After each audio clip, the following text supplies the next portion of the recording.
Welcome to the TV of the Lost, oh no, the Lord of Lost late night show. Can I have an applause, please? How can you write applause in the comments?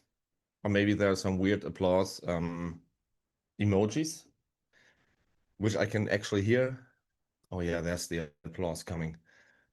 Amazing. This is how applause looks like. What is this weird thing that everybody's sending? Is that a dinosaur? Okay. Yeah, okay, welcome, herzlich willkommen. I do this in English and German. Ich mache das auf Deutsch und Englisch. I start in German. Ich habe ganz, ganz viele Fragen von euch bekommen. Ich versuche tatsächlich, meine Challenge ist heute, ich versuche alle zu beantworten, beziehungsweise zumindest alle vorzulesen. Und dann überlege ich, ob ich sie beantworte oder nicht. Vielleicht gibt es Sachen, die ich nicht beantworten möchte. Deutsche Frage, deutsche Antwort, englische Frage, englische Antwort.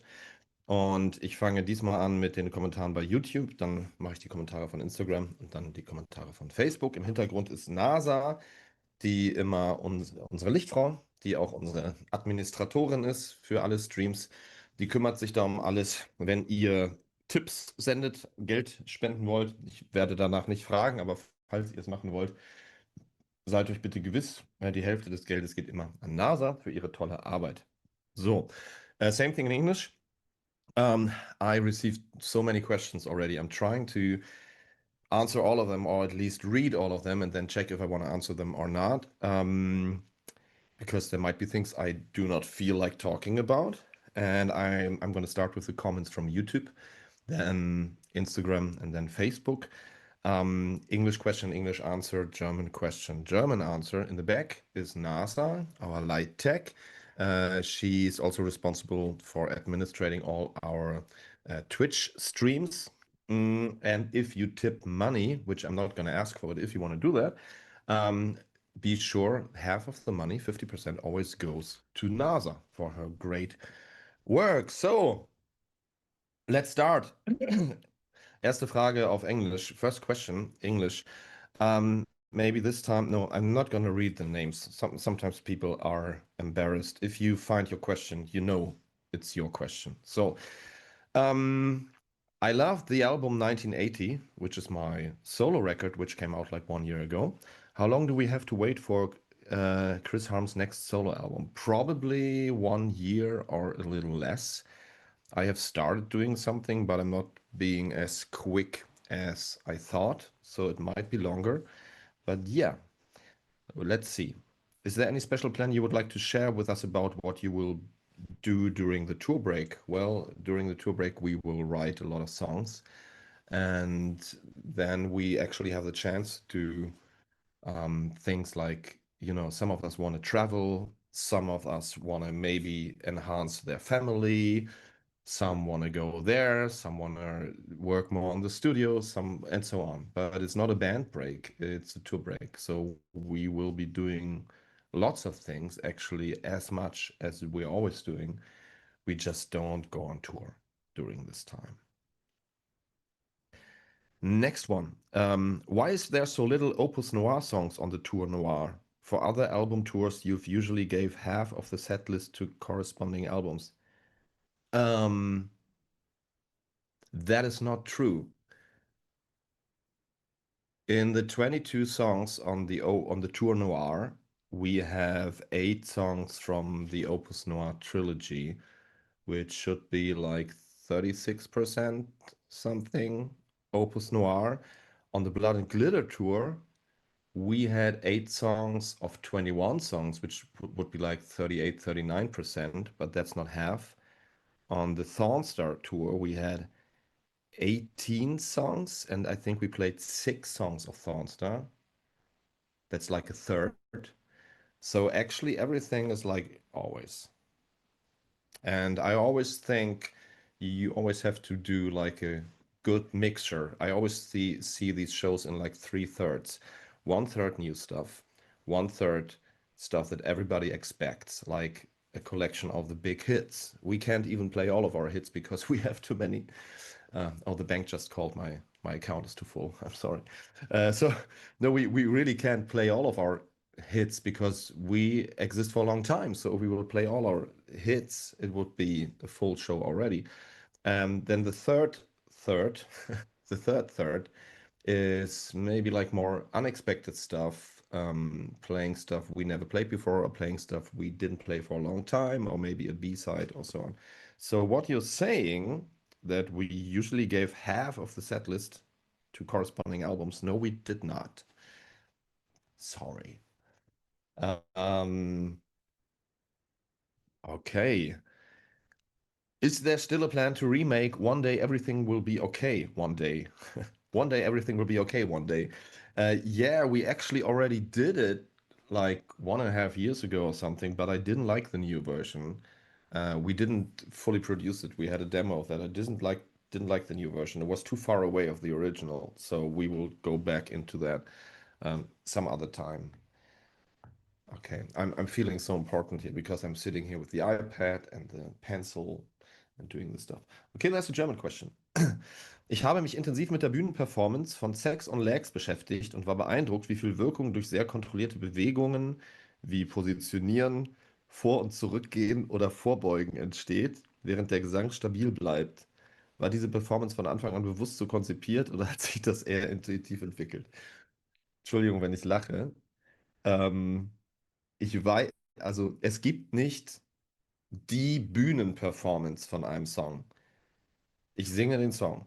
Und wenn man auf einer Tour jeden Abend das gleiche Programm macht, dann entwickeln sich durchaus die ein oder anderen Gänge auf der Bühne, Bewegungen, die man öfter macht. Aber es gibt keine durchchoreografierte Performance. Deshalb also es ist so süß, wie viel Wirkung, kontrollierte Bewegungen, wie Positionieren, Vor- und Zurückgehen und Vorbeugen. Ich kann dir sagen, diese Bewegungen sind nicht kontrolliert. Sie entstehen einfach. Ich auf der Bühne bin insofern kontrolliert, dass ich nur das mache, womit ich mich sicher fühle, aber es ist völlig intuitiv. Völlig intuitiv. Aber es ist irgendwie eine süße Frage. Ich mag die. Denkst du oft an die Zeit bei The Pleasures oder anderen früheren Projekten zurück? Ab wann beginnt oft? Ich denke da immer wieder mal dran zurück, gerade wenn ich irgendwie Leute treffe aus der Zeit oder so. Und ich denke gerne an alte Projekte zurück. Aber wie definiert man oft? Einmal am Tag wird ziemlich oft wahrscheinlich, wenn man daran jeden Tag denkt, keine Ahnung, ab und zu, wenn es sich ergibt. Okay. This question is kind of cut on the top. Oh, there's one question in a very long. Do you ever think you'd give the Judas album a reprint on record? We have it on record. We have it on CD. I think when you say record, you mean vinyl, right? Yeah, that might happen, but this is label stuff. That's not band stuff. But it's actually a good idea to re-release it on vinyl someday. Also, is there any bands you would want to tour with from the US? Yeah. Um, I'd love to tour with Motionless in White because I think it would be a real good package. They are more metalcore. Um, we are more dark metal, but visually it kind of really matches. I think that many of like maybe 75% of the same people would go to both shows, and I think it would be a real good match. So there's a couple I could name, but I think this is one of the bands, although I don't listen to them personally, um, I think this is one of the bands that would really be a great tour match. I think so. I see you all commenting and talking in the chat. That means you're not listening to me. You're talking to someone else. No, I really appreciate that. I'm always trying to look at this with one eye. NASA will make sure to um, send me some of the questions if she finds something interesting. Oh, there's one. Maybe I do it spontaneously. Hey, Chris, you said there'd be a full Lord of Lost only version of the song Abracadabra. Yeah, one day. I have different priorities, but if there's when there's time, not if when there's time one day where I feel like, yeah, let's do it.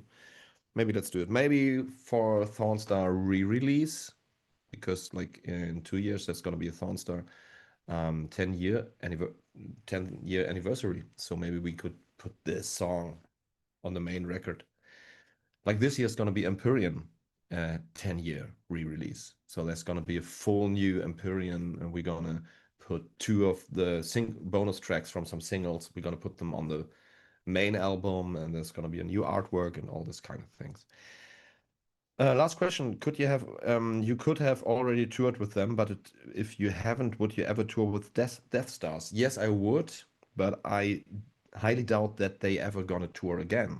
But if they do, I'd love to. Thanks for some tips from Julia Giovanni Gattel, nickname official in Thornstar Arts. Thank you so much.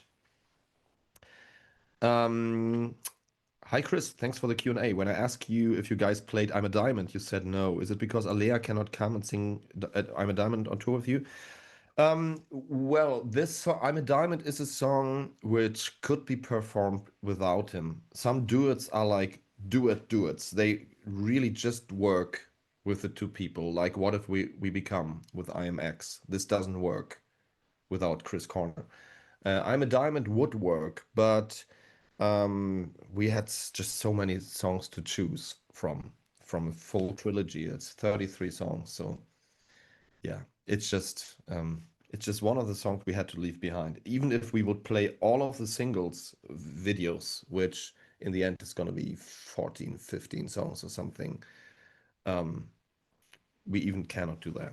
So, but it's possible to play I'm a Diamond without the guest, which is Alea from Saltatio Mortis in this case. Which artist have you learned the most from in your collaboration throughout the Opus Noir trilogy?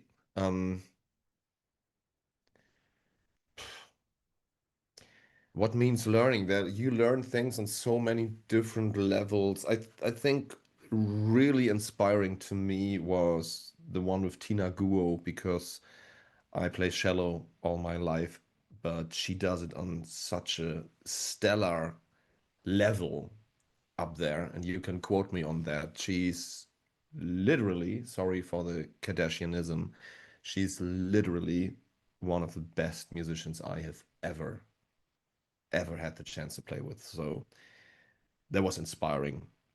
I wouldn't say I really learned something because learning is such a weird word. You always learn something from every encounter with everyone, but it was inspiring, and I just love her. We became such great friends, and she's just amazing. Hi, I love the setlist for the Tour Noir. Could you talk about the song selection for the tour? How was the Dark Winter tour? I don't know what to say about the song selection. That's a song selection.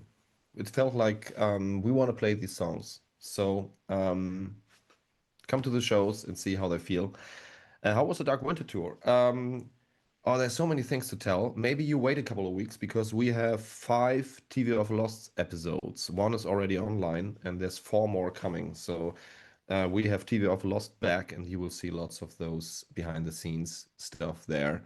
TV of Lost got back to the really old style, so there's no high polished editing of nice pictures in slow motion on music. There's really just behind the scenes. There's like raw live footage with the shitty microphone sound, which is on the camera. There's just like 5% live footage. The rest is just beside the stage, behind the stage, on the tour bus, all the bullshit going on. So you can see how it was there, mostly, I think, which is lovely to have that back. We're not doing one episode per show. That's just too much work. We have like, in this case, we have 5 episodes for 16 dates in the US and Canada. So we could keep on doing it like that if Leonard or some other social media person is with us. Hi, Chris. Oh, there's a couple of questions. Recently, you've been to many cities in different. Oh no, that's Facebook already. Okay, obviously we do Facebook now. Recently, you've been to many cities in different countries. I know you didn't have time to explore those places, but maybe you've seen something that stood out for you. If so, what? Um, hmm, Nothing comes to mind so far. It's like I'm trying to enter my memory, um, my this palace which you can visit to find all your memories and all your thoughts. And what I see is like a big bunch of 1,000 cities and hotel rooms and planes and private jets and limousines and parties and groupies and strippers and cocaine. And, no, I I really don't know. Like in general, I must say I loved Australia, although I didn't really see anything. Just the vibe there was absolutely my thing. So it was relaxed. I loved it. It was so relaxed and I loved it. But there's not the one thing. Like I couldn't name you one very special thing right now. You already have sung in different languages and you really made it super brilliantly. Kiitos. I'd really love your Finnish. Would you like to try a new one in the future? Hmm. I would find it really interesting to try Japanese. I totally feel Lord of Lost doing something cyberpunky Tokyo night, um, neon, whatever. Like I totally see us in some kind of weird cyberpunky Blade Runner Tokyo by Night world for some future record. I just love that. Um, so maybe Japanese could be something which could be incorporated, which can be embarrassing very easily because it's such a hard language. So I would need to work on that with someone from there and to actually make sure my Japanese doesn't sound fully shitty. So let's see. What do you like to do in the morning after awakening? I like to not get up, just stay there, which I can't. As soon as I'm awake, there's nothing I like about it, but I just have to. So I just get up and think like, okay, you just have to get up. Other people on this planet have real problems, so just shut the fuck up and do your fucking job. So that's what I do. How many Veke burgers can you eat at Hesburger? I don't know. I think food shouldn't be a challenge. I find all of these, how much can you eat or drink of this or that? Um, Stupid. I spotted your new tattoos. Have you planned to do more soon? Yes, I'm gonna do all of this stuff over and black out most of the parts of the arm and gonna redo like the full upper body, like everything, and finally get my Disney princesses on my back. Yeah, not joking. Um, Chris, I'm planning to go to your. There's fun questions this time. I like this. Chris, I'm planning to go to your concert in Hamburg in October. You mean my solo concert?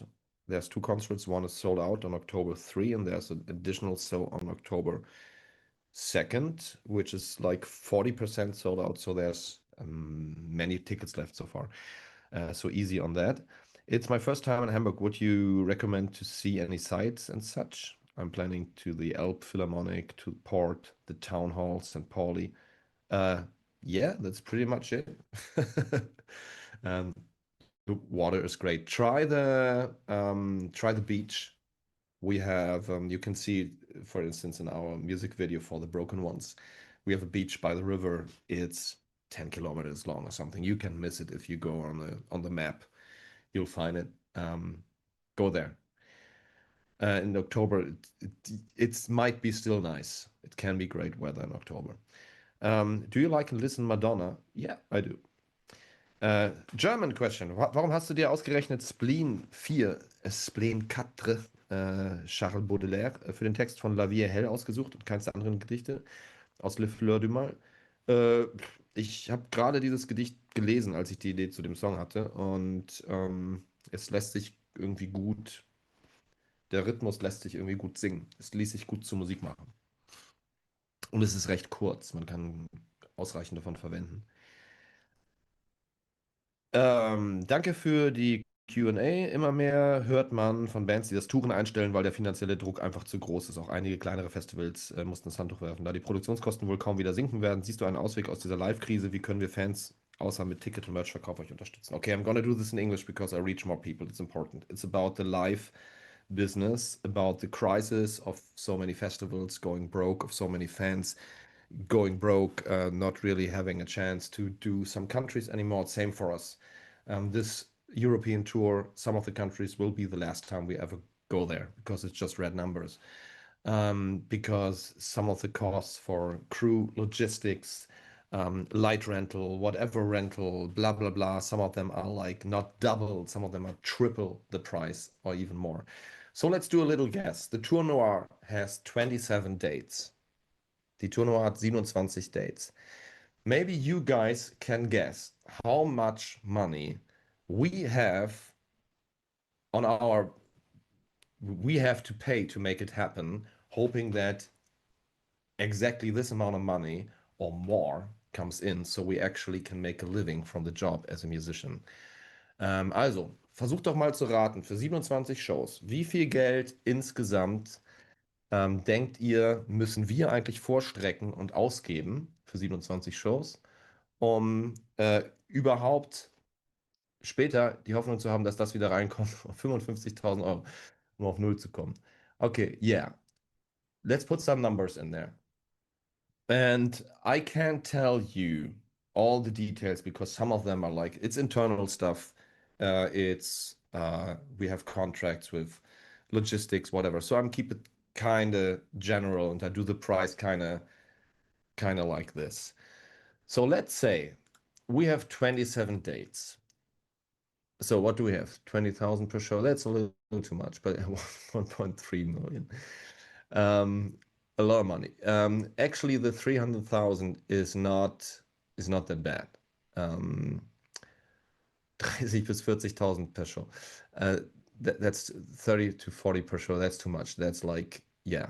So let's say the tour bus for 27 dates, maybe it costs like, let's say 3,500 per show. So we take this. How do we do this here?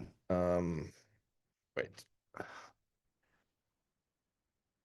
So we have like 94,000. Let me write this down. So we have 94,500 for the tour bus. The truck, which we need for the bigger shows, which is absolutely obsolete for the smaller shows, but we can't have a truck in one city and not in the other, is like, let's say 1,500 per show. And the driver and stuff is already in there. So we have that for 27 dates. So that's another 40,500.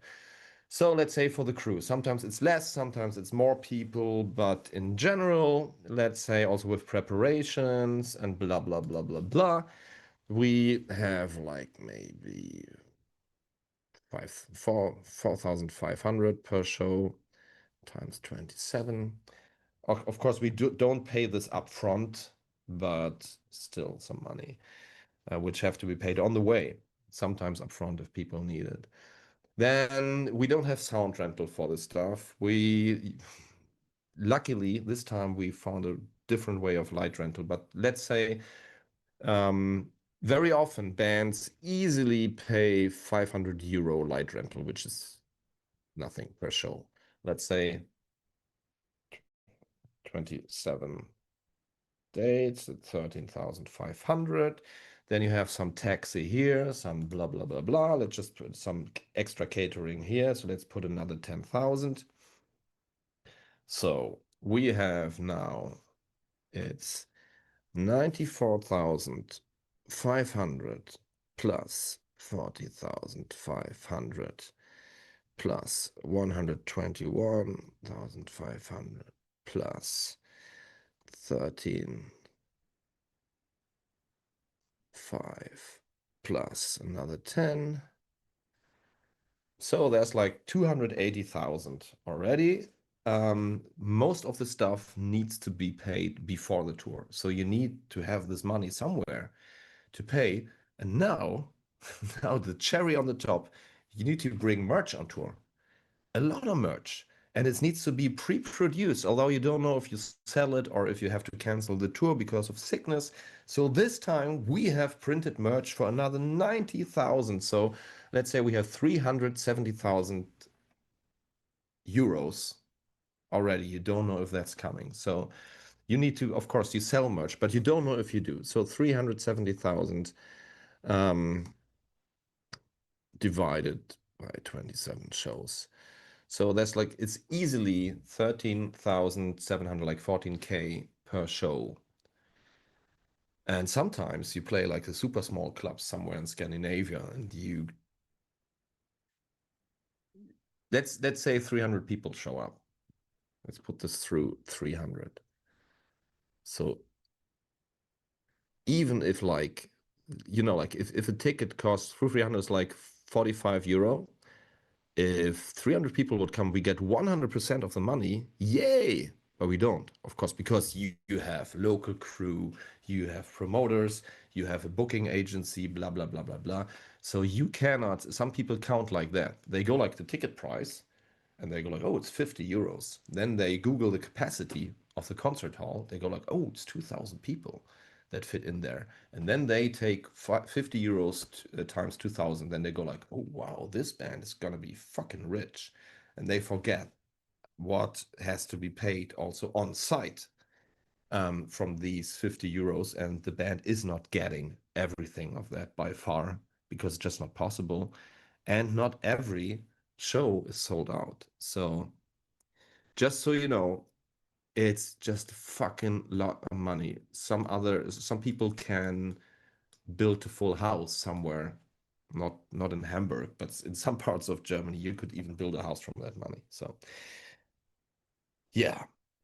So this is why it's not getting easier. And this is one of the reasons why we actually have to sell meet and greets and why we can't go lower on the meet and greets. Because if we can make another 1, 2, 3,000 euro a day by meet and greets, it's super fucking helpful.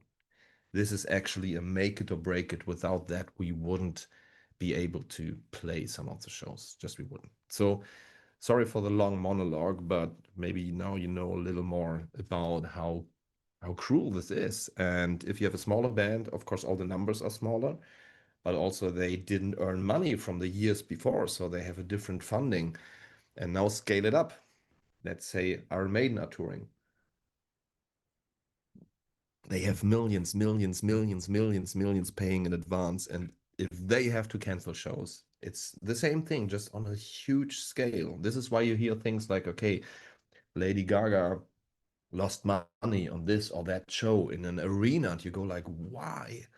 Because some of these tours you just have to fucking sell out every night. Like just Ghost, they just canceled their South American, Australian, whatever leg of the tour because they can't pay it. They are not able to bring this production on the road if they don't sell out every fucking night. And even if you're Ghost or Sleep Token or whoever's on the top there right now in the world of metal, you cannot know if you sell out these places. So, yeah. So, this being said, there's some tips from Edita and Manu, both 20 euro. Thank you so much. There's a question. Hey, Chris, for the anniversary edition of Empyrean, will No Gods, No War be edited or re-released? No. Nope. This song has left the universe of Lord of the Lost for reasons that I might tell one day, but um, so far, telling you the story would be talking bad about other people, and I don't want to do that. So, and it's also not going to be remastered. We release it as it is because Empyrean is the first Lord of Lost record which I'm 100% happy with sound-wise. Everything about this, I'm 100% happy. So we just re-release it with different visuals, different booklets, blah blah blah, some bonus you didn't listen before, and this kind of stuff. But yeah, there's not going to be a remaster. And No Gods, No War, this song has died. Sorry. Another tip from Ionica, 22 euros. Thank you so much. Ihr macht ab, German Question. Ihr macht ab Mitte 2026 eine lange Tourpause. Worauf freust du dich am meisten, wenn der Terminkalender mal ein Jahr lang nicht von Shows bestimmt wird? Darauf freue ich mich. Ich freue mich, dass der Terminkalender nicht ein Jahr von Shows bestimmt wird. Es wird viel Bewegung geben, was die Chamäleon Studios angeht. Da gibt es für euch auch in den nächsten Monaten News, was da passieren wird. Ich bin froh, da wieder mal ein bisschen mehr auch als Produzent sein zu dürfen. Ich bin total froh, mal mit Lord of Lost Visionen umsetzen zu können und Sachen planen zu können, ohne ähm, das zwischen Tour und Angel zu machen, sondern wirklich fokussiert und nicht immer wieder weg zu sein. Ein paar andere von uns wollen reisen, ein paar andere von uns wollen vielleicht die Familie vergrößern und ähnliche Sachen. Und darauf freue ich mich. Das ist schön. Ähm, und hier ist die Frage, warum wir eine Live-Pause machen, weil man einfach eine Pause braucht. Also Covid hat uns gezeigt, wie gesund diese Pause war, diese Zwangspause. Die haben wir wirklich gebraucht. Und diese Zwangspause geben wir uns jetzt mit Absicht. Ich kann euch sagen, hätte es Covid nicht gegeben, wird es Lord of Lost wahrscheinlich nicht mehr geben, weil wir hätten nie eine Pause gemacht. Wir wären nicht auf die Idee gekommen, mal eine Pause zu machen. Das hätte uns ausgebrannt. Wir waren gezwungen, eine Pause zu machen. Das war das Beste, was passieren konnte. Danke, Covid. Ähm, und diese Pause, hoffentlich ohne Covid, geben wir uns jetzt selber. Was ich, glaube ich, ganz gut finde. Ähm, Thank you all for everything. Oh, yeah, I saw this question before. Because I checked the screenshots I was sent. We were at a concert last Saturday. We were standing with our knees at the stage, so close. The artist stood beside us on stage, well, or in front of you. We did hear the instruments, but we did not hear the singing. Can you explain why that is? Yes, I can. Okay, look at this. So let's do this here. Wait. No, I don't want to write anything. Where's the fucking... Go away. How can I get rid of the fucking keyboard? There. Okay. Let's say here's the stage. Here are the musicians. Here's a singer, here's some guitar player, here's some bass player, whatever. You are standing here. And you are standing right in front of the stage. Somewhere in front of the stage, to the audience, there are speakers blasting the sound into the audience. Right? Can you see that? Okay. Here's a drum set. It's very loud. Here might be some cabinets, some amplifiers from some guitar players. They're all very loud. They're all blasting in your face. The singer can't be as loud as the drum set. His microphone sound comes out of the speakers, which are behind you. This is why I fucking hate concerts without a barrier. That's one reason. The other reason is people putting their drinks and their purses and their mobile phones on my stage, which is my work desk for the day. So if you have a barrier here and all the people are standing here, everybody hears everything just fine. That's the reason. So, concerts with the people directly in your face are not enjoyable for the audience. Although maybe they are because you can be so close, but sound-wise not enjoyable. And they are certainly not enjoyable for me because I don't like people enough to feel their breath on my skin when I'm singing. Because I hate people. No, it's just like, it's just weird. If you bang your head and you need to be careful so you not poke your eyes in a hand like this in front of your face. So that's just not my grind to be so close to people. Um, Thank you. And do you think there is a good chance that you guys will play a full headline tour with a full set list next time you guys come play the USA after? We played a full headline tour, but I know what you mean. It was a double headline tour with two headliners, so with a little shorter, yeah.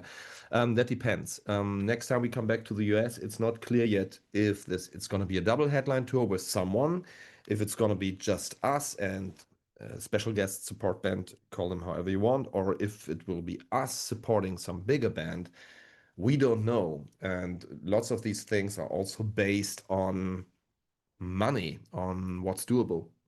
So maybe it would help us to be support for someone, but there would be no money involved, and but all the costs. And if we go all alone, then there would be more money involved. If people show up, if they don't show up, then fuck. So double headline can be a safe kind of thing, but so yeah, we don't know yet. We just know that we plan to come back in fall 27 and fall 28. That's the plan so far. Nothing was booked so far, but that's the long-term plan, and we hope to make that happen. But it's too early to say what kind of tour it will be. Dear Chris, there's a song on Opus Noir Volume 3 called Your Love is Colder Than Death. I love the title. For me, it has such a gothic and love metal charm. What is love metal? Um, but I like the term love metal. Could you share a little bit about the story behind? Yes, I could, but it's coming on social media in a couple of weeks. We have this track by track videos about Opus Noir, which will come out, which are coming out every couple of days, and there's also a behind the track for Your Love is Colder Than Death. So please check when this is coming out. Some questions from NASA. I'm gonna go back to that later. German question. Was ist wichtig bei jeder Tour? Wasserkocher wegen dem Tee? Die Matratzen müssen lang genug sein. Wie soll Benji in einem 2 Meter Bett schlafen? Was muss immer da sein? Ähm,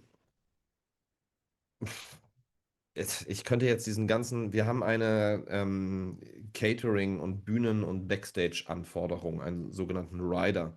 Das ist ein PDF, was irgendwie 8 Seiten lang ist, wo alles draufsteht, was wir brauchen, was wir nicht selber mitbringen können, was wir vor Ort brauchen, wie bestimmte Dinge auf der Bühne sein müssen, was für bestimmte Dinge da sein müssen in terms of Strom und genug Spiegel und dies und das und Allergien und was wir essen und was nicht und bla bla bla bla bla. Es sind super viele Sachen, aber du zählst gerade schon ein paar auf. Also wie ein Wasserkocher, klar, steht da auch drauf tatsächlich. Matratzenlage, ach, Benji kann im 2 Meter Bett schlafen. Benji ist, wie groß ist der? 1,92 oder so? Das kriegt man mit 2 Meter hin. Außerdem weint sich Benji eh immer den Schlaf, immer so in so einer Embryo-Haltung, dann schluchzt er so in sich rein, so emo-mäßig und weint sich dann so in den Schlaf und da verbraucht er gar nicht viel Platz. Da reicht doch so ein Hundekörbchen in der Backlounge vom Tourbus. Ähm, Braucht man nicht viel Platz. Okay, we can start with the Instagram. Oh no, there's still Facebook. What's happening? Okay, sorry, it's all got mixed up. There's a weird those questions come in a weird way. However, okay. Okay, I'll just do it this way. Du hast davon gesprochen, dass ihr eine Festivalwoche im Dezember plant, in der noch ein Akustikkonzert stattfinden soll. Und vielleicht an den Bandproben teilzunehmen. Hast du hier schon konkretere Informationen? Nein, habe ich nicht. Hätte ich konkretere Informationen, hätten wir sie geteilt. Und ich kann auch hier nichts vorwegnehmen. Bis jetzt ist es so, es gibt 2 Tage Lord-Fest. Es wird vermutlich keine Aftershow-Party geben, weil uns eine gute Location dafür fehlt, die eine gute Größe hat, und die frei ist. Mit ganz kleiner Chance machen wir am Donnerstag eine Akustikshow. Ich bezweifle das aber gerade. Es ist soweit nach wie vor geplant, dass wir am Montag und Dienstag öffentliche Proben machen. Dazu werden wir aber erst im Sommer irgendwas machen. Also das war ja so das, was ich auch schon mal gesagt habe, aber konkreter kann ich hier leider noch nicht werden. Dear Chris, this is my question for you. What do you like to do in your free time? Oh, I love really doing nothing, and nothing includes being on the couch, watching movies or TV shows, series, these kind of things. I really enjoy these. I don't need an action hobby. I don't need all this. There's so much action in my life, too much already. So I really enjoy nothing. And I have a kid, and I'm still cool. So he still likes to do things with me. So I do whatever he likes to do. Can be playing games, can be being outside, can be going somewhere, doing stuff whatever he likes.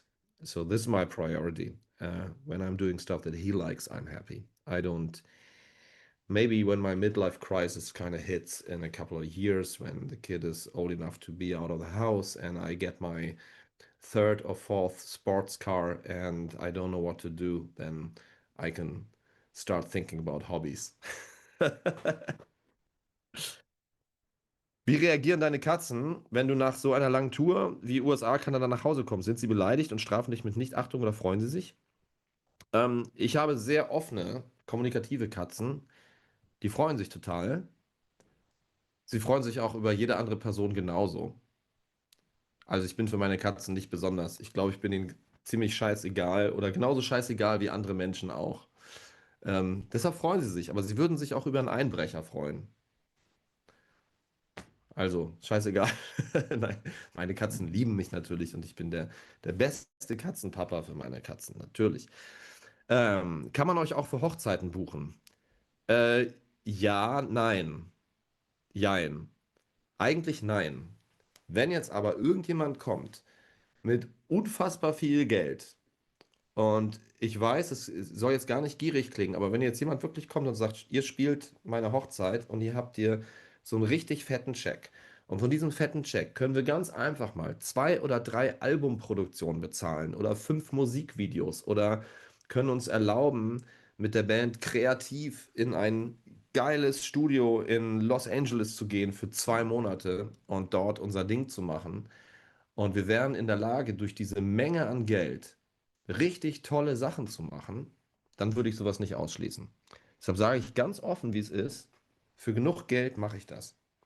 Ähnlich wie irgendwelche Trash-TV-Formate. Diese ganze Dschungelscheiße und Promis unter Palmen oder so eine Scheiße. Wenn die Leute mir so viel Geld zahlen würden, dass ich davon, keine Ahnung, meinem Kind das teuerste Robotikstudium der Welt zahlen kann, oder was auch immer er irgendwann mal machen will, klar würde ich dann darüber nachdenken. Und das ist doch jeder ein Lügner, der nicht sagt, dass man für genug Geld sowas nicht macht, weil man vielleicht mit dem Geld sinnvolle Sachen machen kann. Nicht aus Gier und weil man irgendwie sagt, ja, geil, irgendwie geil Geld und Luxus, sondern weil man vielleicht damit gute Sachen machen kann. Oder vielleicht auch anderen Menschen helfen kann mit dem Geld.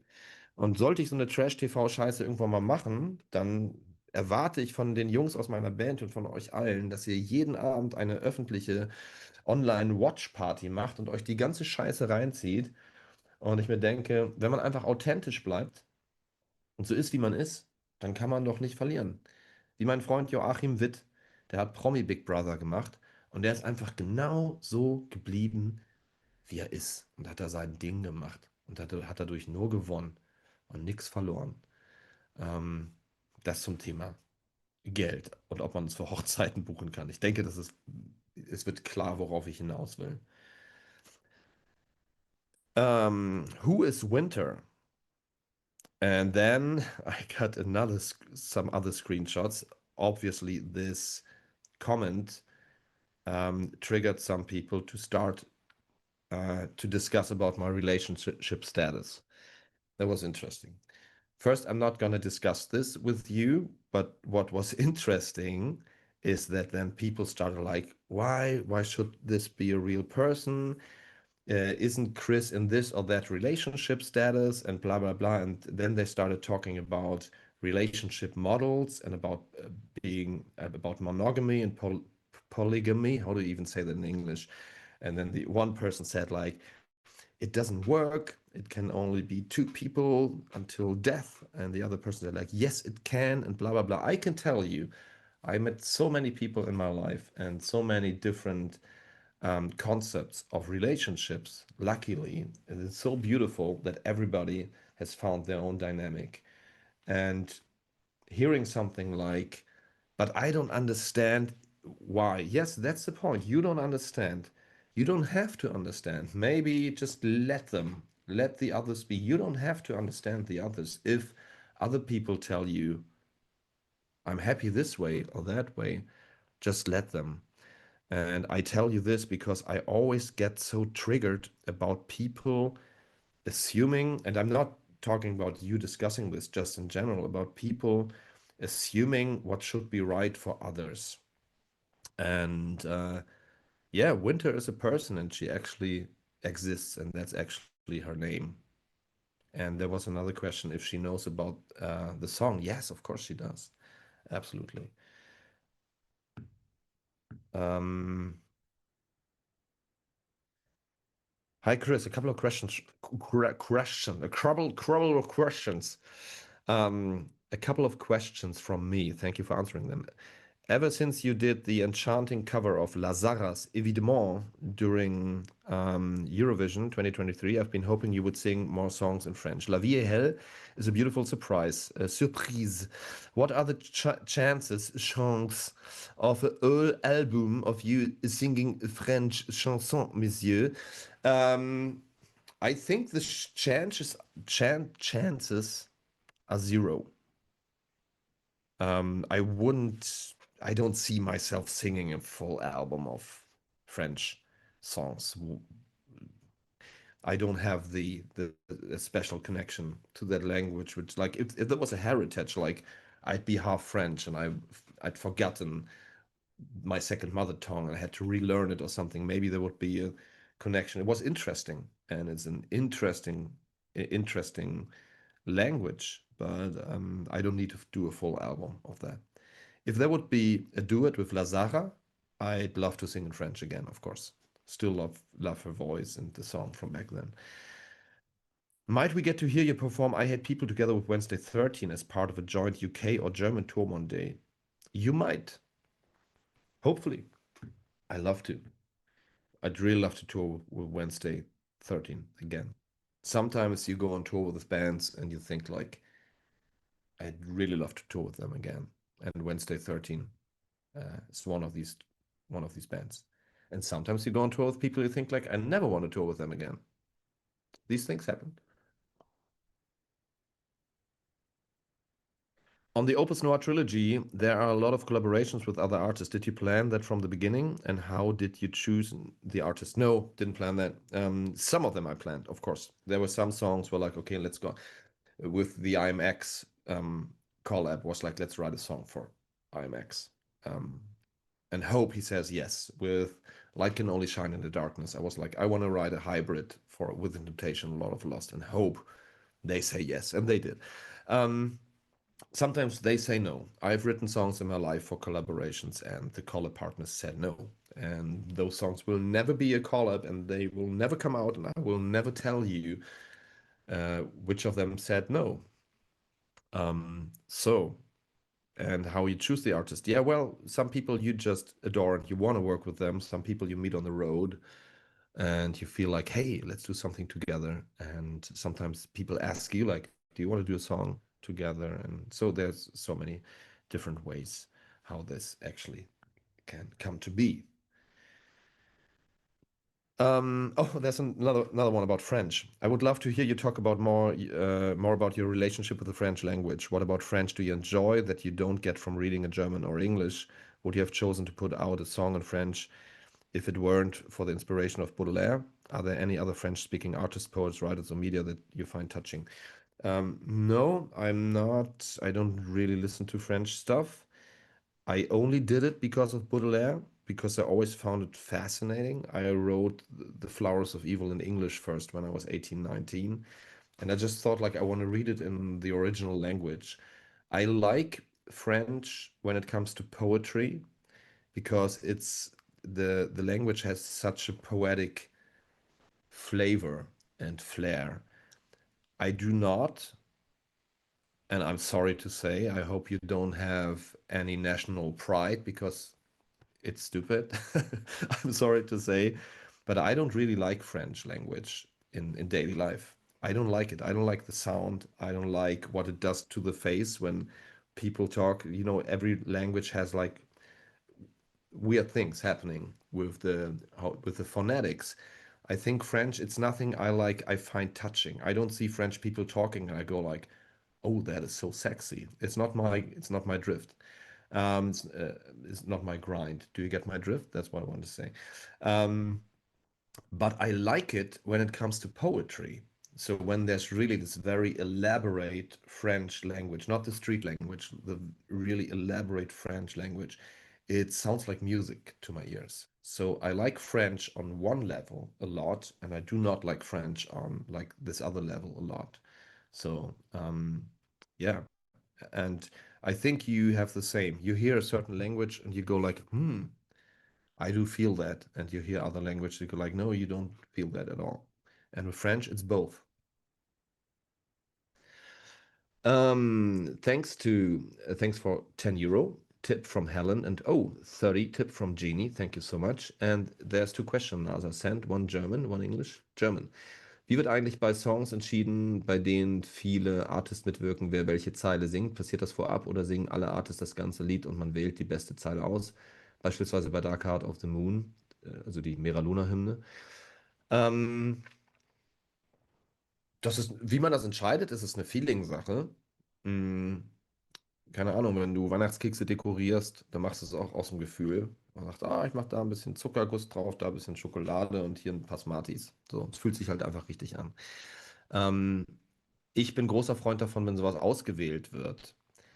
Ähm, Du sagst auch bei Spielmannsschwur zum Beispiel von Saltatio Mortis, wo ich auch mitgesungen habe, da habe ich die Ansage bekommen, hey, du kannst einfach alles singen und wir wählen es aus. Habe ich gesagt, nee, sagt ihr mir bitte genau, was ich singen soll, sonst singe ich 95% des Songs sinnlos und dann nehme ich lieber meine ganze Liebe und packe sie in die 3 Zeilen, die ich singen muss und mache die richtig geil. Und dann hat man mir gesagt, dann sing bitte das. Und genauso mache ich das auch mit anderen Artists, dass ich das genau vorher plane oder festlege oder wenn die anderen Artists involviert sein möchten, legt man das zusammen fest. Meistens bekomme ich aber die Ansage, hey, gib mir einfach meinen Part und ich bin fein. Und bei Ordo Mera Luna, äh, bei Dark Heart of the Moon, also der Mera Luna Hymne, habe ich es auch komplett festgelegt. Ich habe einen richtigen Plan gemacht, geguckt, wer fängt an, wer kommt dann, was ist irgendwie eine coole dramaturgische Reihenfolge, wer möchte vielleicht mit wem nicht zusammen singen, aber lieber mit der Person singen, wer mag sich vielleicht nicht, wer mag sich lieber und so. Und ja, genau. Ich lege sowas gern fest. Ich finde, alles andere ist völlig sinnloses Rausschmeißen von Zeit und Kapazität und so viel Liebe, was man in die Musik steckt.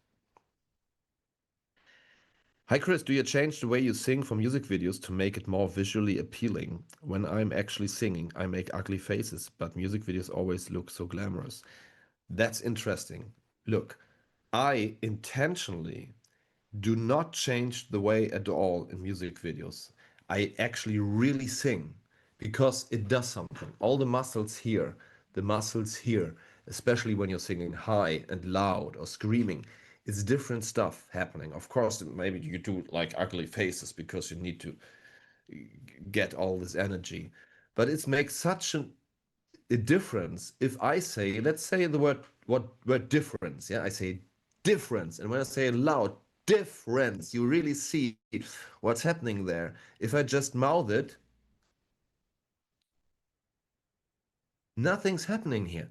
There's no emotions, and I fucking hate that. Most of the musicians, most of my colleagues, they do music videos just mouthing the stuff.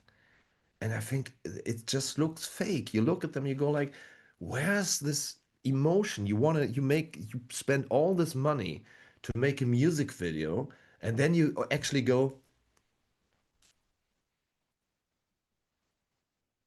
So singing in a music video without actually singing is like confessing your love to a person and you have a Botoxed face.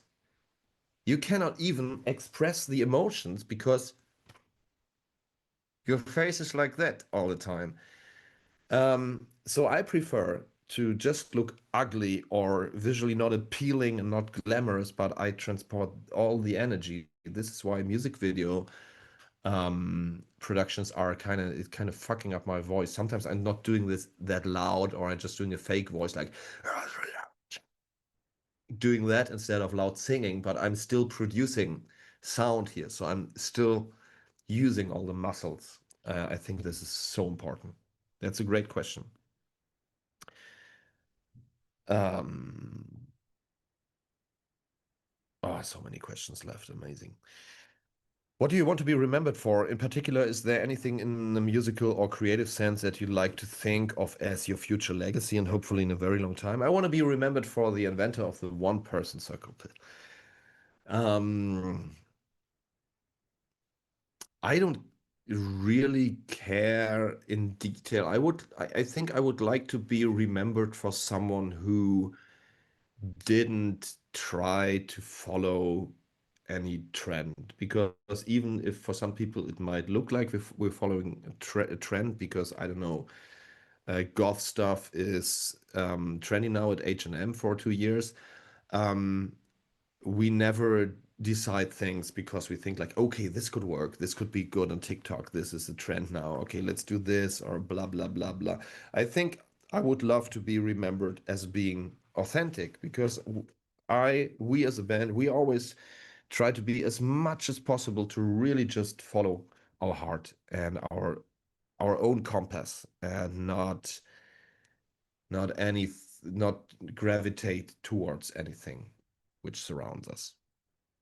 And if people say this about me, like, hey, maybe maybe I didn't always like what Chris did, but he always did his thing. I think that's a great compliment about a musician that just passed away.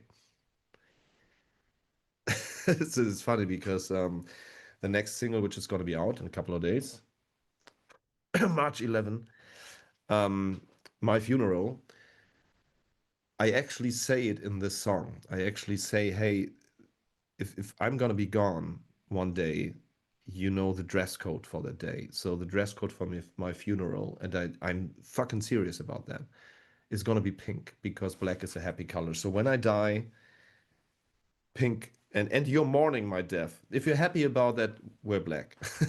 If you're mourning my death, um, wear pink to my funeral. It's not just a cool song. I really mean that. I really mean that. Um, You recently shared clips of yourself on skiing holidays. Have you been skiing a long time? And are you good at it? Do you ever go cross-country skiing? Never did cross-country skiing. I'm good at it and I'm not. I never learned a beautiful technique. You wouldn't watch me and I go like, and you go like, oh, he's so elegant, the most beautiful skiing I've ever seen. I have not a beautiful technique, but I do this all my life. I stood on skis. Is that the right term? Skiing things um, when I was 2 or 3 years old. So I do it all my life. So I'm super safe on these things. I drive very fast. And I love it a lot. Um, so I'm kind of good at it my way, but I'm not like I shouldn't be a role model for the best skiing technique at all. I think my son said, "Hey Dad, you always when you're on track, you always look like you're gonna kill someone." Like, and I only go I only do curves to not go too fast because I just love to go straight. And curves for me are just a way to break. I'm not interested in going down there elegantly. I just want to go fast. Yeah. Do you listen to French artists? No, I'm sorry, I don't. I mean, sometimes I do. Gojira, but they say in English. And there's some other bands coming from France, but I'm not listening to French artists in terms of French language, if that was your question. Will Beyond Beautiful sneak its way into the set list at some point? Yes, when we do an acoustic orchestral swan songs kind of show again, because Beyond Beautiful is one of these songs. As soon as we started swan songs and a classical acoustic unplugged, call them however you want, concerts, we realized it's a song made for that. It's not a song made for a heavy set. So you probably won't ever hear Beyond Beautiful in a heavy set of ours. But as soon as we do some orchestral shows again, it might be in the set list, yeah. Another question. I realize you had virtually no spare time when you were in Australia, but did you or any of the band get to do or see anything that you're happy to mention apart from the venues, hotels, and airports? Not me. Did you get to see the Sydney Harbor from the plane? No. Um, so on the first day, like before the first shows, some of the guys, I stayed in the hotel because I just wanted to sleep and keep my immune system working. Some of the guys went to see some koalas, and there was such a funny advice like, don't touch them too much. They all have chlamydia. We're like, really? And they said like, yeah, they pretty much all have them, also in nature. I was like, okay, either it's an urban myth or it's true, but they don't seem to suffer from it. They just have it. And then I thought like, how did the first human being ever get chlamydia? Hmm. Okay, but maybe that's too hot for Twitch. I don't know. Um, there's some more tips. 10 euro from Dorit and 50 from Be Polite. Thank you. And the question, is there any album you have released that you would ever want to do an anniversary show and play it in its entirety? Yeah, many of them. Thornstar. I'd love to do some Thornstar shows. Opus Noir. We're gonna do an Opus Noir show at Lordfest this year, but we can't play 33 songs. So we're gonna play one night Opus Noir and then like 20 songs or something. I'd also love to do Judas. Maybe not the 22 songs. Like three, four of them are not really band songs. It's more like soundtracky stuff. But Judas in general didn't get a real tour. It was our COVID record somehow. Blood and Glitter also was a COVID record, but COVID ended then. Um, yeah, I think yeah, Judas, Thornstar, maybe Blood and Glitter again. Not the old albums, like the first like Antagony, Fears, From the Flame to the Fire, Die Tomorrow. Those four albums. There's so many songs. I listen to them and it's like watching a picture of me when I was a kid. Like, oh, that's the funny haircut, so cute. So I'm not ashamed for these songs, but I don't really feel them anymore. Like half of the songs of each of these records, like, oh, that was great back then, but I wouldn't need to play it right now. Um, Maybe I see this differently in 10 years, but so far I don't have the need to play the full records, maybe half of the songs. And with Empyrean, we could play all of them. The production of Empyrean was very special. Some of them are really tricky as band songs because there's so much electronic stuff going on. So maybe also Empyrean, not sure yet. If you could uncover the truth behind any historical rumor or conspiracy, which one would you choose? Well, we don't know that if the Big Bang is a fact, but we are pretty sure that there needs to be some starting point for all of this misery. Um, so there needs to be a starting point for the sickness which is social media. And this could have been the Big Bang, like 14 point something billion years ago or whatever. I'd love to go back in time and kind of see if it's possible from the outside, if there is an outside, and we gotta ask astrophysicists about that. Um, to see how it actually got started. Is there a before? Is there an after? Is the concept of before and after something that only we as humans see and feel, and actually these things do not exist at all? I'd love to see how all of this came to be. And so I wouldn't call it the Big Bang a rumor or conspiracy, but it's a theory. A theory, it sounds kind of valid in many points, but in many it does not. So I'd love to see what happened there. What did you stop doing when you became popular? Though popularity is a relative term. You know, it wasn't like we woke up and then were like, oh, I'm so fucking popular from now on. It's like when the Middle Ages ended and on, I don't know, January 1st, 1500, 1 second after midnight, everybody was like, the Middle Age, the Dark Ages are over. Welcome to the Renaissance. Woohoo! Um, so yes, we are. I am kind of popular in some sense, but not in a Michael Jackson kind of sense. So what did I stop?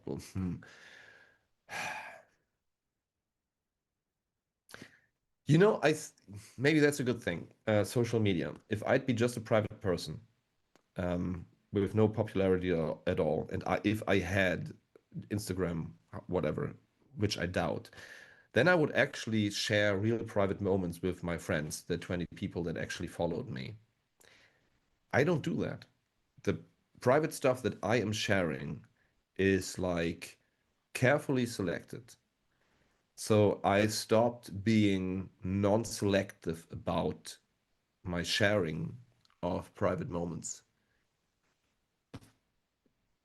And this actually changes my full behavior to everybody I meet. If you're me or someone like me, just like with my level of popularity, however you call it, if I'd have the plan to go on a bar and meet someone new to fall in love with, I don't have this plan. But if I had, then you have a problem. You talk, and after a couple of minutes, you tell what you're doing. Either the other person knows you, and if not, the person knows you the moment you go to the bathroom and you come back. So you don't have a clean slate. You can't just go there and like meet someone with no backstory and go like, hey, let's just meet. Because there's like your legacy. It's also known or it's out there in the internet. And this changes everything. And if you know that, then you change your behavior, if that makes sense. So when I go to a bar later to meet the love of my life in a drunken bar at St. Pauli later tonight, I need to be careful. Imagine me going to a bar. That's the first part of the joke. Yeah. What do you think about quadrobists? Quadrobists? Have you met them? And no, I'm not talking about people robbing the quads. What? Okay, next question. Ah, you mean quad robbers? It's not robbers, not with the double B. Robber would be robbing someone. You meet like the people walking on four, walking like animals in public. To each their own, I guess. If someone wants to, I think it's pretty uncomfortable. If you ever try to walk on all fours and you do that on the street, if someone really feels like, oh, it's so comfortable, let's go shopping, but let's do it on all fours. If someone loves that, who am I to judge? So, Chris, you often mentioned that you really love drums. Have you ever thought about learning to play them professionally? Yes, to close the circle, so to speak. Yes, I have. Just like there's so many things I love to do, it's just not enough time for it. I'd really love to really learn it because what I can do on drums is not bad. And it's not good, but it's also not bad. And it's good enough to actually do stuff. I played drums on a couple of Lord of Lost tracks on some albums in the past. Um, I played drums on some of the productions for other bands that I did here and there. So, um, but I'd really love to like be really good at it. So yes, I have thought about that, but when? Do you know what your IQ is? What you shared with us? Yes, I know, but I would not share it with you because I know how social media works.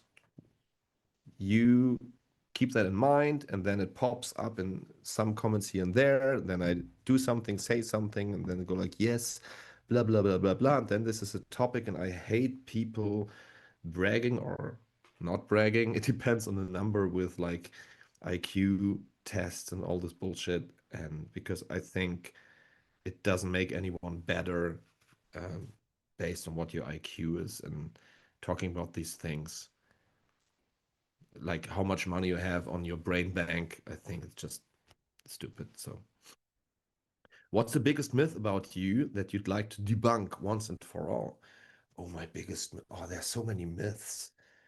Um, I find it so interesting. Sometimes I even spread myths myself to see if I can trust people.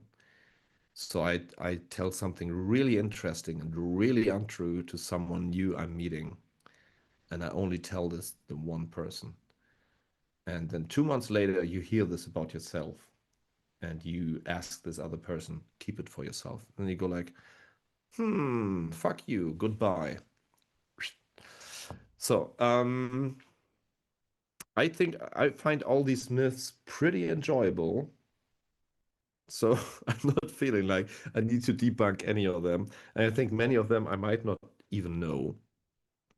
But we checked once in a live stream at the Lord shop, we checked once like relationships past relationships which I had or not had. And obviously, ChatGPT thinks I had like several relationships with like lots of like German female actors.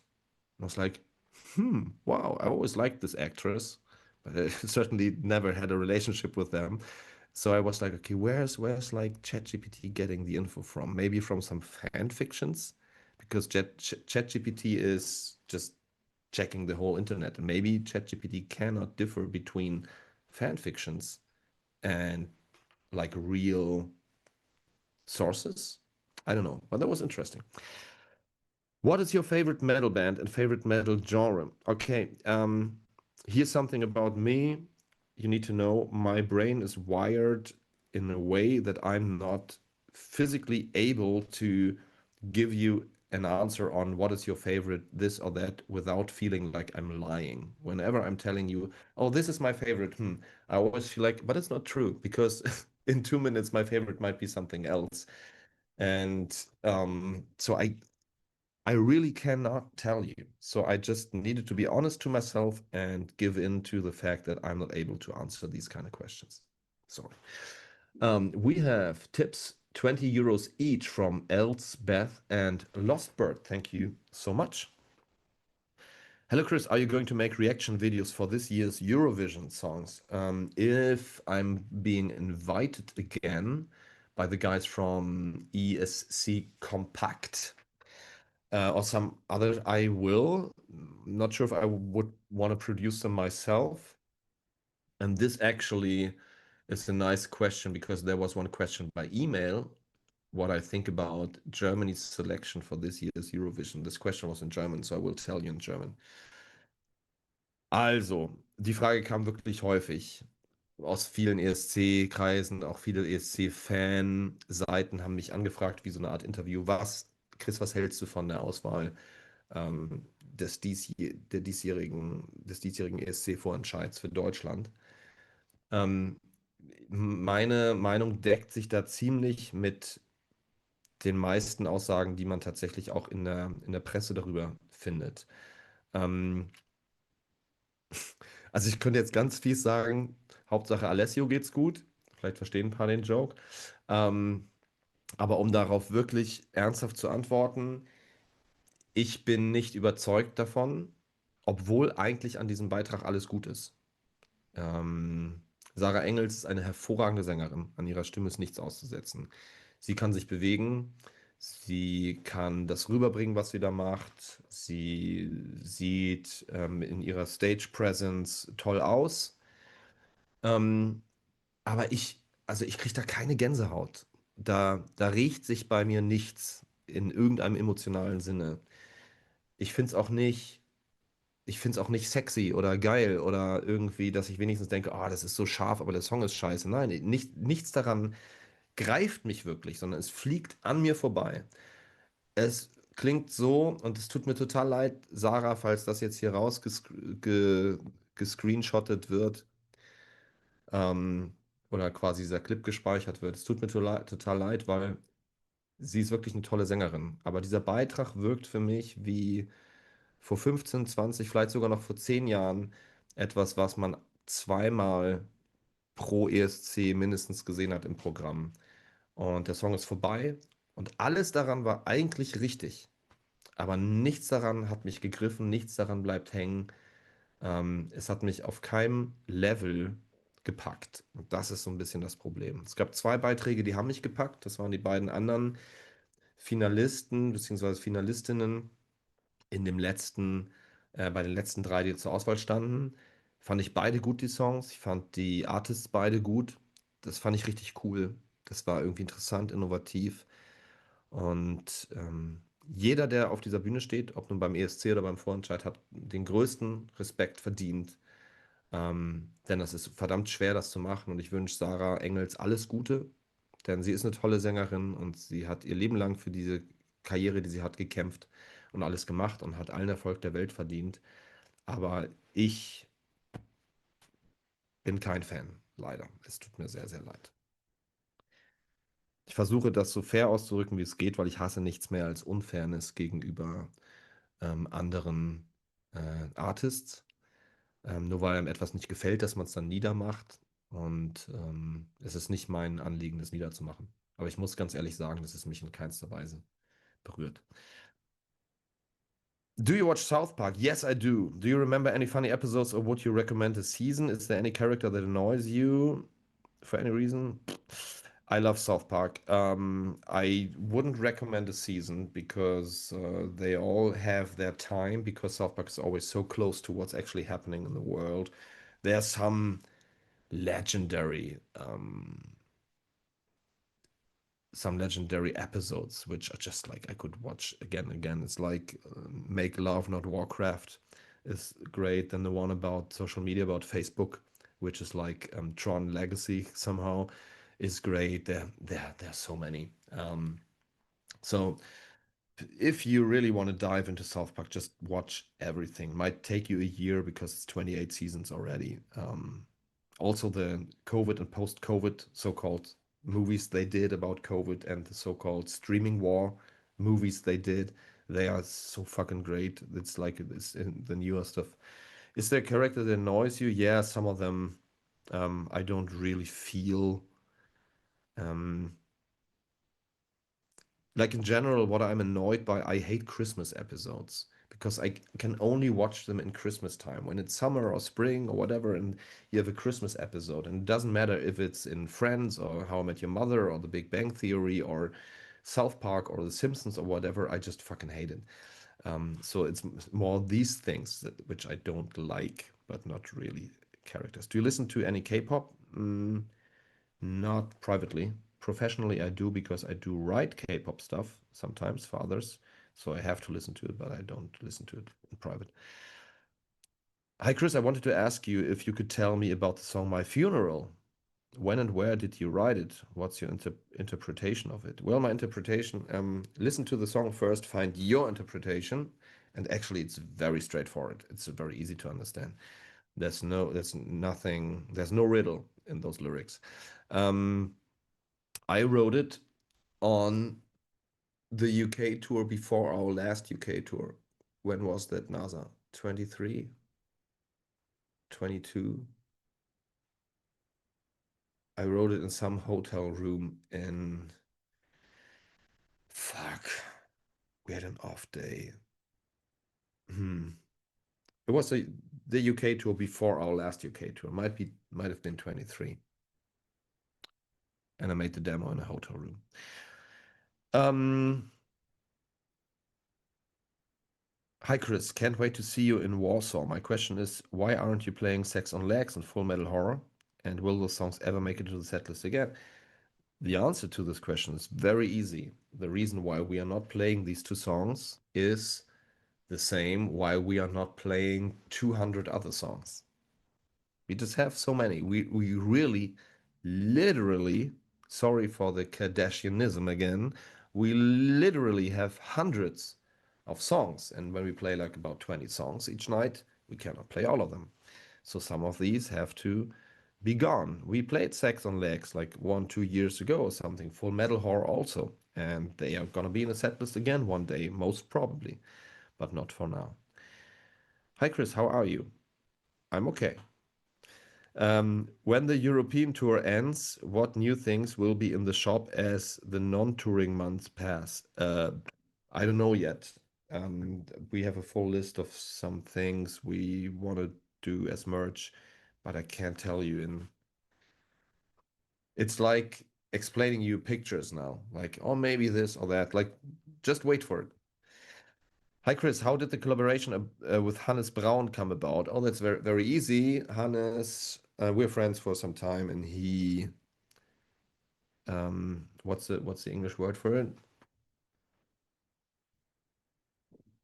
We talked about holiday, and he advised me to go to this one hotel on the island of Kos in Greece.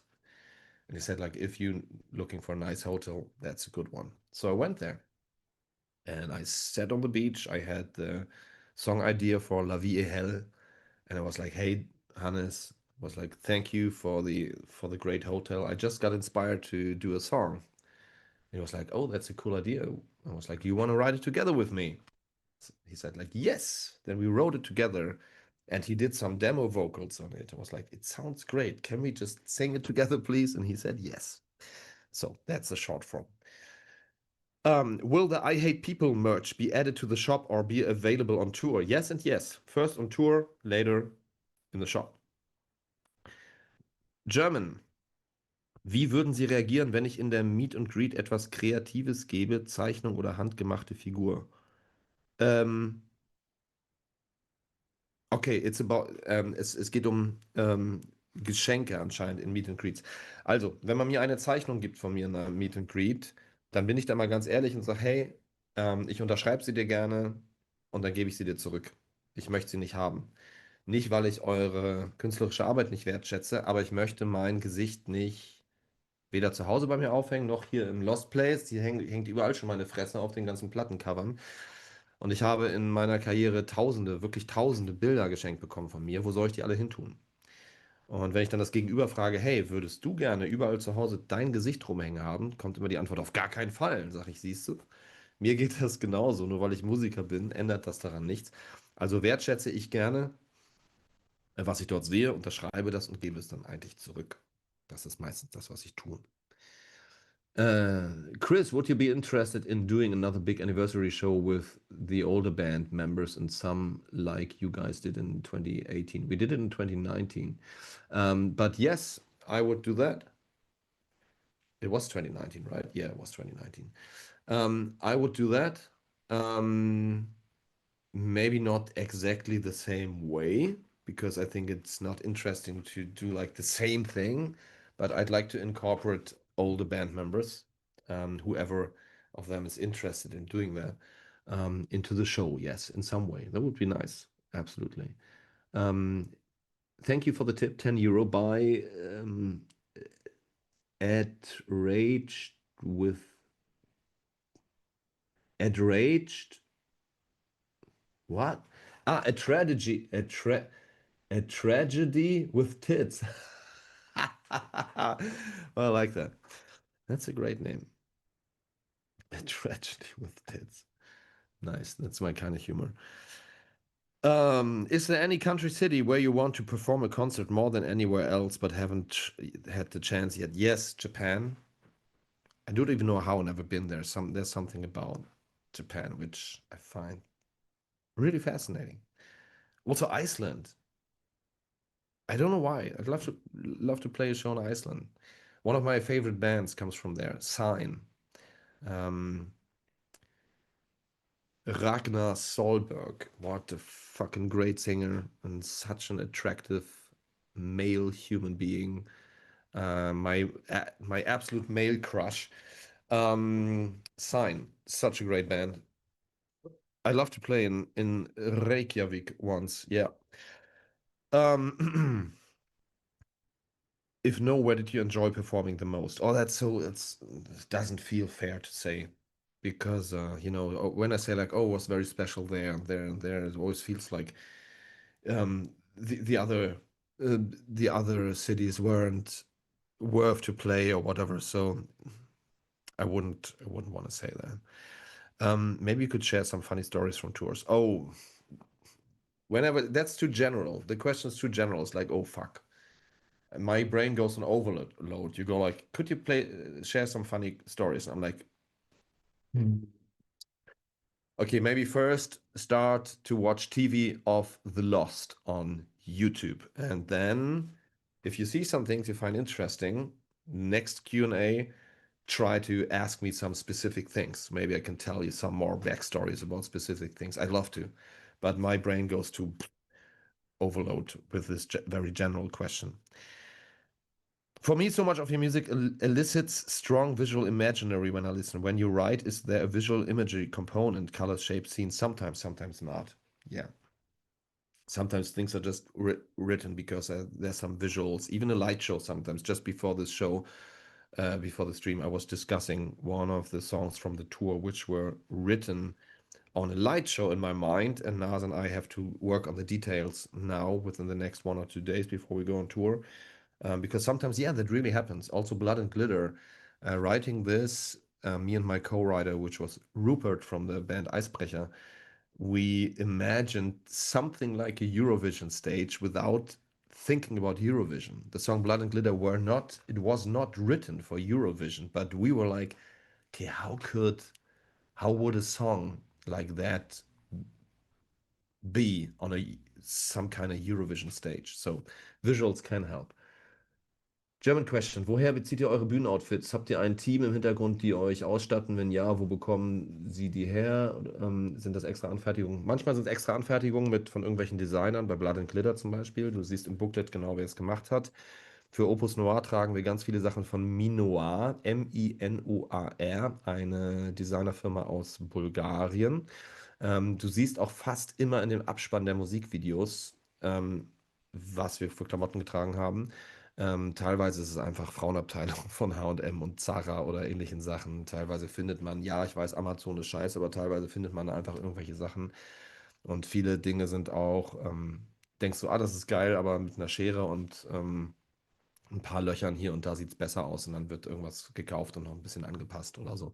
Also das kann tatsächlich ganz, ganz unterschiedlich sein. What's your useless, or maybe not, but proudly held talent? Hmm, useless talent. Is a talent ever useless? Yeah, maybe it is.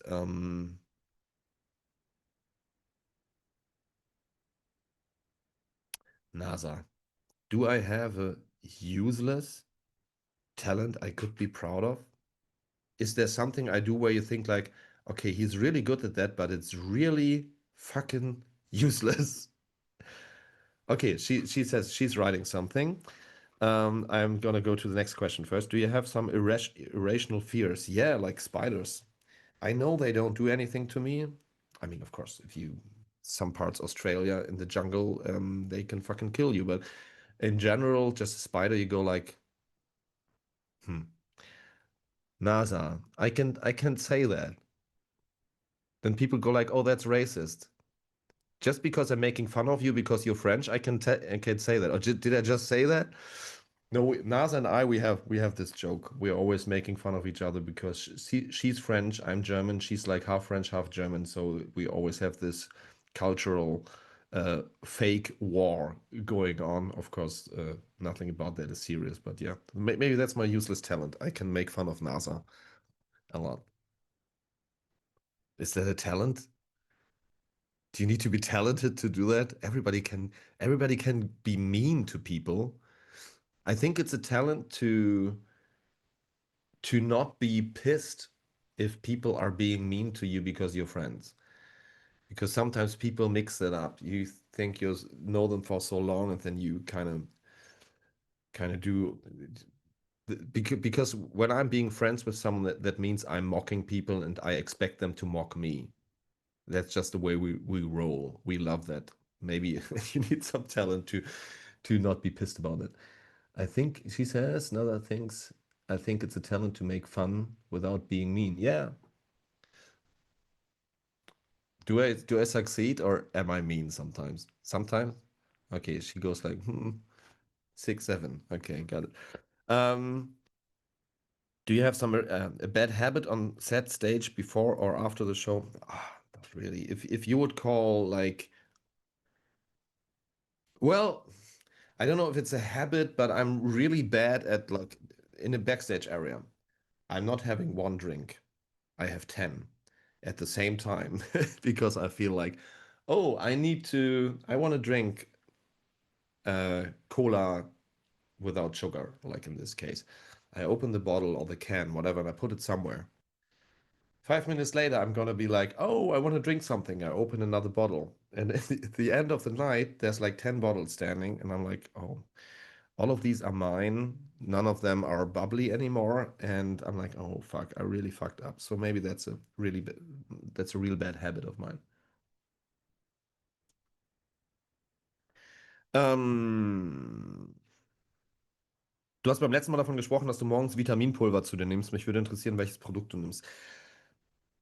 Ich würde wirklich voll ungern sagen, genau was das ist, weil ich weiß, wie Menschen sind. Dann gibt es wieder einige, die sagen, dieses Produkt ist total der Quatsch, ich habe das darüber gelesen. Die anderen sagen, nee, das ist voll geil, bla bla bla. Aber mein Arzt sagt, und, oh, Und denke ich so, ey, ich möchte gar nicht, dass die Leute wissen, was ich für Vitaminprodukte zu mir nehme und ich dann darüber bewertet werde. Wenn ihr daran interessiert seid, welche Vitaminzusätze im Alltag irgendwie helfen, sprecht einmal mit eurem Hausarzt und sagt, ey, ich habe da was gefunden, ich finde das cool. Ist das Quatsch? Oder hilft das meinem Immunsystem wirklich? Ich bin mir sicher, euer Hausarzt wird euch eine ehrliche Meinung dazu geben oder wird euch sagen, probier doch mal das. Weil er entweder ein cooler Hausarzt ist oder weil er irgendeinen beschissenen Deal mit irgendeiner scheiß Pharmafirma hat. Aber deshalb, ich mag es immer nicht, solche Sachen zu sagen. Das sind wirklich so diese Kleinigkeiten, was ich genau vorhin meinte, mit dieser Grenze zwischen Privatleben. Du bist mal irgendein Meet and Greet, triffst Leute, die ich nicht kenne, sagen die, na, hast du deinen XY heute Morgen schon genommen? Du denkst so, woher weißt du das jetzt?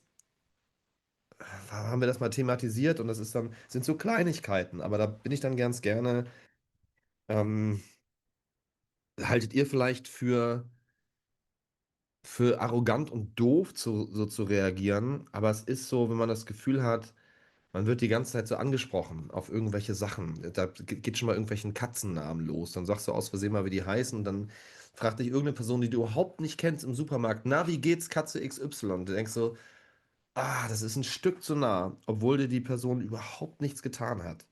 Und das ist irgendwie auch unfair, dann so zu reagieren. Aber es ist manchmal komisch. Und deshalb behalte ich manchmal solche Kleinigkeiten für mich, was irgendwie vielleicht total Quatsch ist, aber es gibt einem irgendwie das falsche Gefühl der Sicherheit. Something just popped in my head. Oh, I'm sorry to hear that. If something just popped in your head, you should really see a doctor. Um, but maybe it refers to your next sentence, which is maybe a stupid question, but after the live show, even when you finally removed in ears, can you still hear the metronome clicks for some time? Like your mind is still repeating the sound unwillingly. Luckily not. I mean, if you listen to something, you take out the earplugs, do you still listen to this stuff? I mean, if it's a song, it would be, of course, the song goes on in your head, but if you still hear a click which would not be there, then something would be certainly wrong. And we don't only listen to a click. There's not just a metronome click. We're listening to ourselves, to each other, but everybody needs different levels. Like Nick needs his own drums louder than I need his drums, so everybody needs something different on stage. So no, when I remove the stuff, I hear you guys singing along, hopefully, or applauding, or the silence of embarrassment because you fucking hated what we did on stage, like these kind of things. How does it feel when you hear fans singing your songs? Oh wow, this question really fits. It's one of the most lovely things if you're a musician. It's one of the biggest compliment if you go somewhere, especially if it's the other part of the world and someone singing your songs. It's crazy. Like you go to Australia and you look at all these happy people and they're singing your songs and you go like, thank you, God, gods. There's so many gods, like 5,000 gods made up by humans over time or more. Thank you, all those gods, for the internet. And then every couple of months you log into social media because you have to check something yourself and you read one comment and you go like, fuck you for social media. So, but yeah, that's one of the greatest things about social media, actually. Really thankful for that. I really like how you explain things. Very logical and structured, but still warm. Oh, thank you. That's a great compliment. I'm a mathematician, so that really resonates with me. How do you consciously balance those two when you communicate? I don't. I don't balance them consciously.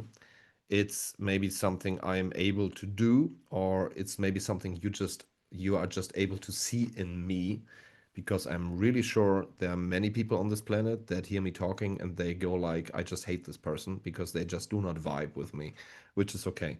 Um, but I worked as a teacher, professor, however, at some university for sound engineering for like 15 years. So, of course, this gives you a lot of training in how to explain stuff. And it's a lot of fun for me, actually, to explain stuff. I like it. I really like it.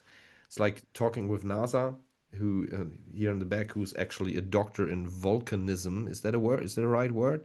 volcanism, and it's not about Star Trek. It's about actually volcanology. I like volcanism much more.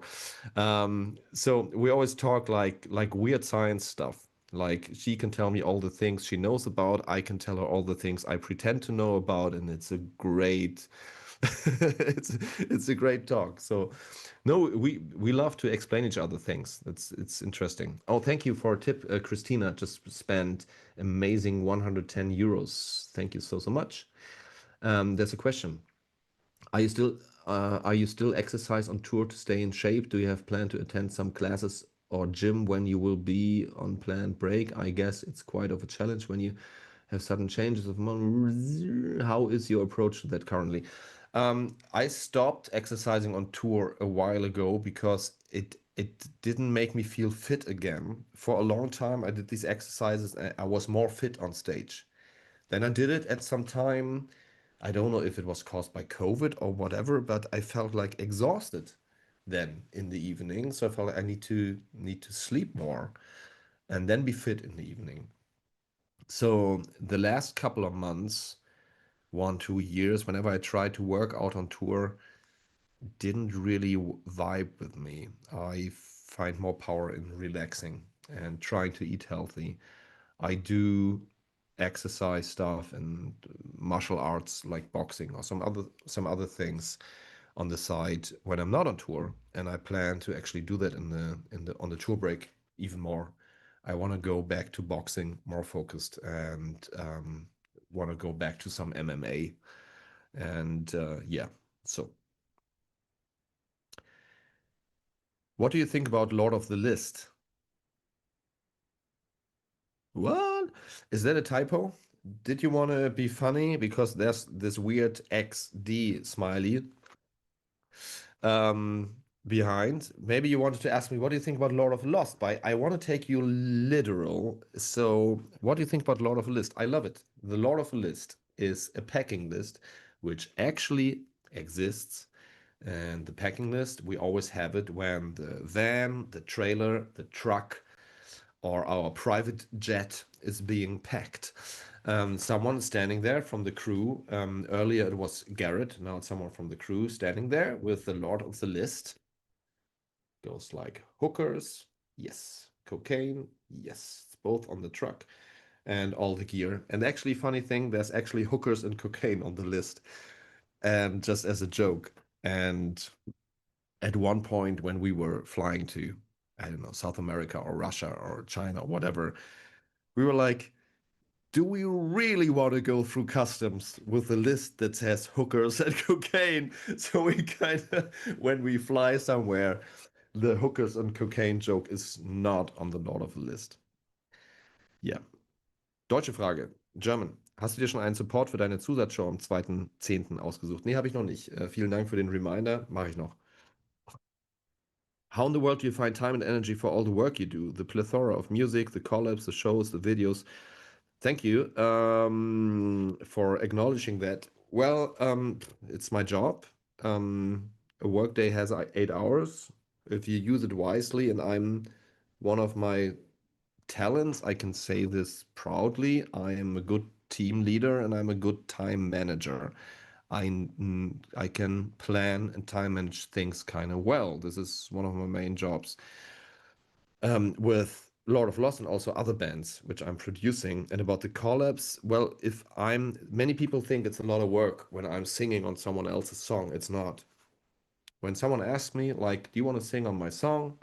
And if I like the song, I like the artist, it takes me 20 minutes, maybe 2 hours, maybe sometimes more if it's really complex. But let's say all in all, like it's roughly an hour in the studio singing my stuff and then go like listening to it, go like, yeah, I like the tracks, and I send it to the other artist or whatever. If we're not in the studio together, mostly they're coming from somewhere else around the planet. So I just send the shit there. And then they send it back to me when they have the final mix, say like, do you like it? Then I'm go like, yes or no, or maybe please change this or that. No, I like it. Thanks, bye. That's it. So collabs are easy going. I can do a collab between breakfast and going to pee in the first hour in the studio. So, Du erwähnst es öfter und ich würde es gern wissen, wie schwierig es inzwischen mit den Touren lohnt es sich. Ah, habe ich vorher erzählt. Genau, da haben wir über Touren und auch das Geld und so gesprochen. As Pi described it, the theme of impermanence really comes through in the Opus Noir trilogy. How do you personally deal with the fact that certain experiences in life can't be preserved or revisited? Do you have any advice on how to make peace with that? Well, it is what it is. Um, I think a way to make peace with that is to not that okay, there's a story. You have people in our audience. They are in the first row, like this, all the time. They are watching the show through the screen. They are not enjoying the present. Sometimes we stop the show and I go to them and like, I don't want to pick on you, but I see you, I see you now living in the future to later live in the past. So they are at the concert. They are not in the moment. They are not enjoying the moment. They are living in the future right now because they preserve the present for the future to then later watch the present in a shitty sounding version on a tiny fucking screen uh, to enjoy what they have experienced or not experienced. So maybe if you allow yourself to, it sounds so cliche, but really enjoy the moment, really live the moment. This is why I barely take pictures when I'm traveling the world. Sometimes I see something like really interesting. I mostly take pictures not to look at it myself later, but to show my loved ones, like, hey, look, I found something really interesting, really funny. Look at that. That's cool. And it's mostly things like a beautiful cat on the corner of the street, which has had such a nice, I don't know, eye color or whatever. You go like, that was a beautiful cat. You want to show it to other people. It's the small things. Um, so maybe, I don't know, do that and enjoy what's actually happening right now and not try to be sad about the past and always just wait for the better future. It's why most I think it's a source for unhappiness in so many of those world religions. Like so many people are trying to suffer in this life to be finally then be in a better place in the afterlife, in paradise, whatever, instead of just trying to be a good person and to enjoy every moment because of the here and now and not because of some possible future out there. This is getting highly philosophical right now. Okay, well, you said that you guys don't do I'm a Diamond live on tour. Oh, okay, we already had that. The I'm a Diamond question. What's the time, NASA? Do you have someone to rate a little later? And thank you for €7.77 from Morgana soon. Let me quickly check something. Du-du-du-du.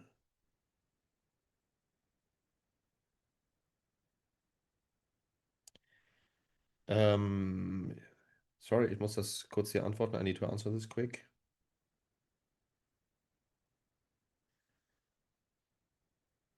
Another 15-minute stream. Blah, blah, blah, blah, blah. Blah, blah, blah. Okay, good. That's not important right now. Okay, thanks. Your lyrics, how much do I have left? Okay, I'll try to be quick. Okay, I can't do all of them. So let me choose some question. Okay, this is a good one.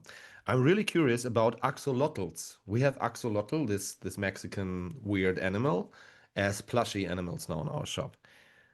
They are the cutest creatures in the world. Why did you choose such unusual creature? Okay,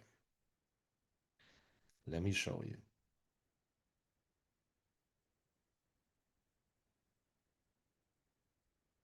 Lord of the Lost. Okay?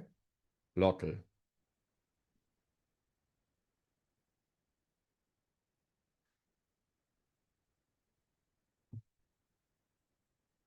Is that fine as an answer? Because so many people are like, why isn't that some other animal, like a deer? You go like, oh dear. It's just funny because Lotte, you get it? Yeah.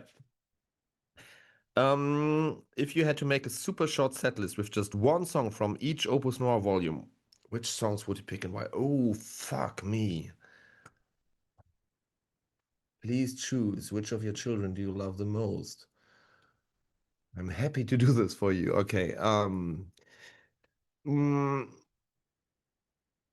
fuck. Opus Noir 1, Light Can Only Shine in the Darkness. Opus Noir 2, Winter's Dying Heart. Opus Noir 3, My Funeral.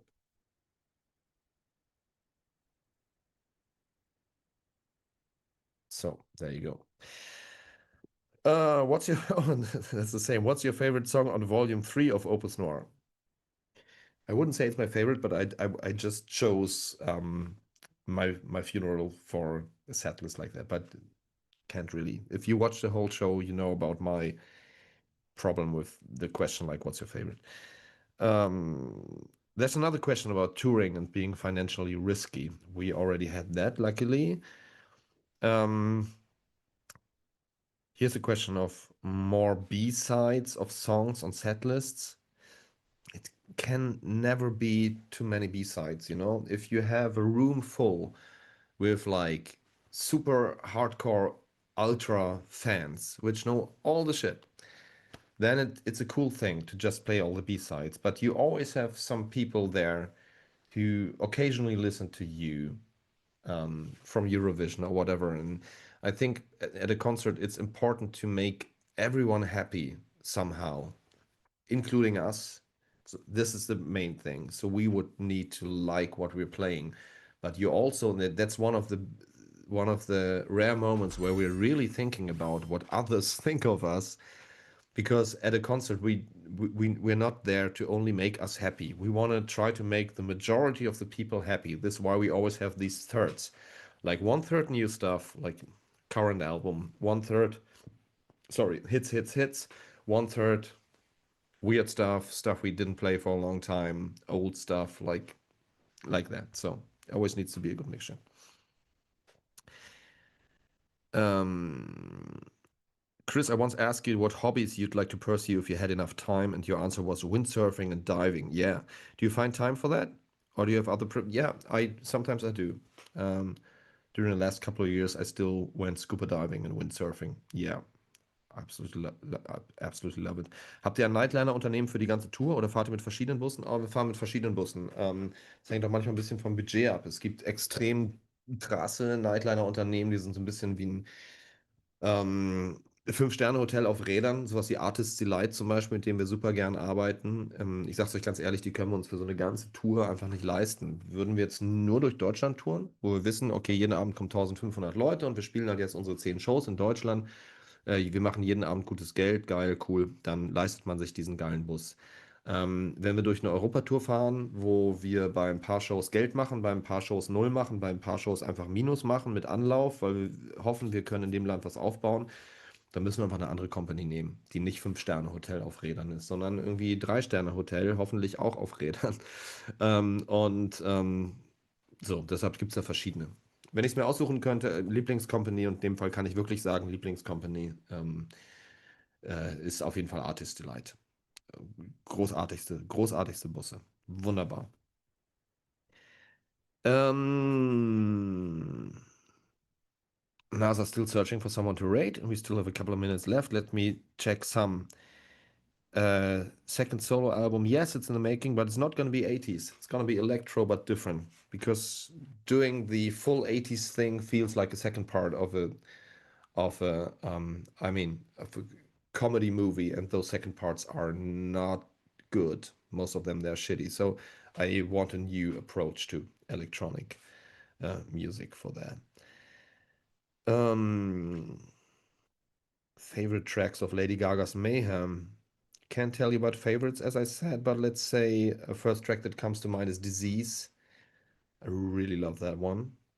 Abracadabra. I mean, it's a big singles, but well, I just love good songs. So, what should I say? Frage zur Oktobershow. Ist es nach wie vor geplant, ein paar Unterart-Songs auf die Setlist zu packen? Wenn das klappt, ja. Also warum sollte sich der Plan ändern? Wurde so angekündigt von mir. Das ändert sich dann ja nicht mit der Zeit. Wir werden es dann in der Vorbereitung sehen, ob das letztendlich geht, ob wir Unterart-Songs umgesetzt bekommen. Aber ich würde gerne ein paar Unterart-Songs spielen, ja. Denn die Band wird es so nicht mehr geben. Und Chris Harms, das Solo-Ding, ist in gewisser Art und Weise auch irgendwie eine Fortführung von Unterart. Es ist quasi ein neues elektronisches Projekt und Unterart war das letzte elektronische Projekt von mir. If you had to describe the Opus Noir trilogy with a film series trilogy, what would it be? Oh, I wouldn't describe it like that. I'm the wrong person for these kind of questions. I'm really sorry. Hi Chris, is one possible way to offset the cost of touring to have a pay-to-watch live stream for the geographically impossible to be there in person? Well, the problem is, for a good live stream, you need personnel and gear, which is expensive. If you want a good live stream with, let's say, 2 or 3 cameras, you need people to set it up or to actually be there to operate the cameras. You need someone to take care about a good streaming sound because it cannot be the same sound which is in the room, which is an acoustic thing I wouldn't want to go into right now. It doesn't work. So it's very unlikely that the extra costs of doing this kind of production each night can be compensated by people paying to watch live. And then also maybe not so many people would show up at the shows because they go like, yeah, I don't need to go. They're gonna stream it anyway. So yeah. No. No, no, no. Okay, we rate to Drew Fortune. He's doing metal music reactions. Yeah, okay, however. But not right now. Let me check. A couple of. Chris, du hast zu dem Song Winter's Dying Hard erzählt, dass es Winter gibt. Weiß Winter? Ja, weiß sie. Ja, auf jeden Fall. Wann werdet ihr anfangen, das nächste Album zu schreiben? Habt ihr schon damit begonnen? Ja, so richtig, richtig aktiv begonnen nicht, aber so ein bisschen. Also ein paar so Ideen fliegen schon rum. Ähm, okay, okay. There were a few questions open. These are gonna be all in German. Es gab noch ein paar offene Fragen zum Thema, als ich neulich eine Frage-Antwort-Episode mit Swiss gemacht habe in meinem Podcast Swiss und Harms. Da gab es ein paar Fragen, wie ich das mit meiner Stimme schaffe auf Tour, fit zu bleiben, ist halt scheiße. um, there's lots of questions about Klaas, if he is better, when he will be back. You will know when we let you know. Please check the post that we did today about the current status of Klaas. This is all I can say about that. So you will find everything in there. The main thing you need to know is we don't fight because you always have people expecting if someone leaves the band or someone leaves the band for some time, there must be hard feelings, there must be fights, there must be trouble. No, it's not. We all decided this together, and whatever happens with Klaas, no matter if he comes back or not, you can be sure it's going to be a mutual decision and it's going to be for both his best and our best. And we will see about that in summer. Okay. Yeah. All the other questions I'm going to delete right now, and we have to postpone them. You can re-ask them for the next. Oops, I cannot choose them here. You can ask them again in the next stream. Thank you so much. This was a lot of fun. I hope it was great for you too to learn something new about Lord of Lost and maybe on my view of things, and it was helpful for you. Thanks to NASA for maintaining everything in the back. Thank you so much for your tips. And I'm out of here. We're rating now to Drew Fortune, someone who reacts to metal music. Say hello to him and maybe ask him to react to Lord of Lost music videos. Maybe tell him which video he should react to. Thank you and goodbye.